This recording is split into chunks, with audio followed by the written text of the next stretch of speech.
Anything else you want to say to your fans, man? Man, shout out to Dante's Boxing Nation.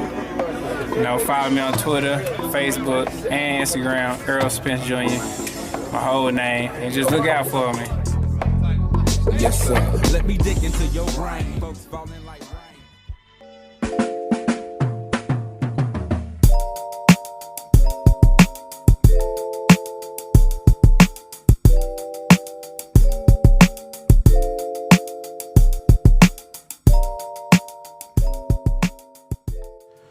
Dante's Boxing Nation, what's going on, guys? So due to the time difference and me trying to stay up late to watch the Kell Brook fight, for those of you guys who don't know, I live out here in Thailand, and the Kell Brook fight, it came on at 6 in the morning. The undercard started at 3 in the morning, and then the main event was 6 in the morning. And then I was trying to stay up another 3 hours to watch the Gary Russell and Guillermo Rigondeaux card on Showtime. Ended up falling asleep. And I said I'm gonna go ahead and just drop a video later. So I just got done watching the fight, and it was a very, very exciting, entertaining fight. I was really impressed with Nyambayer from Mongolia. For those of you guys who don't know, this was Gary Russell's mandatory. And unlike a Canelo or a Gennady Golovkin, Gary, he didn't vacate his belt and give his belt up to Nyambayer. He decided to fight the very tough, undefeated mandatory who was a silver medalist in the Olympics.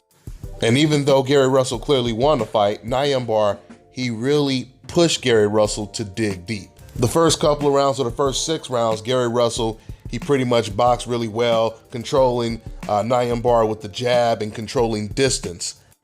But I could tell early on that Nyambayer was going to be pretty tough because he was putting a lot of pressure on Gary Russell, and he was almost forcing Gary to exert probably more energy than he wanted to.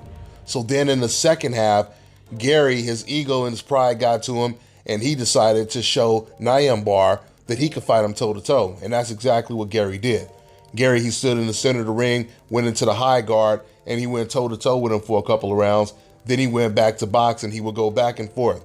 You know, he would stay on the inside for a little bit. He would go back to boxing. But surprisingly, Nyambayer, as aggressive as he was showing a pretty good defense in there. He was catching Gary Russell with some good shots, some good body shots, but of course, it was Gary Russell that was still out hustling, outlanding the Mongolian former Olympian. This fight reminded me a little bit of the Jojo Diaz fight against Gary Russell, because once again, it was a bigger opponent in there with Gary Russell trying to impose his natural size on Gary Russell.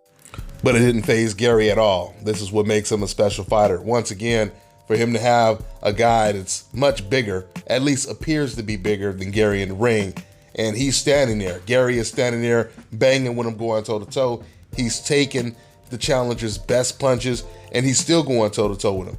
So I thought it was an impressive fight, especially coming off of a year layoff. Hopefully Gary Russell, he gets some big fights and gets a little bit more active.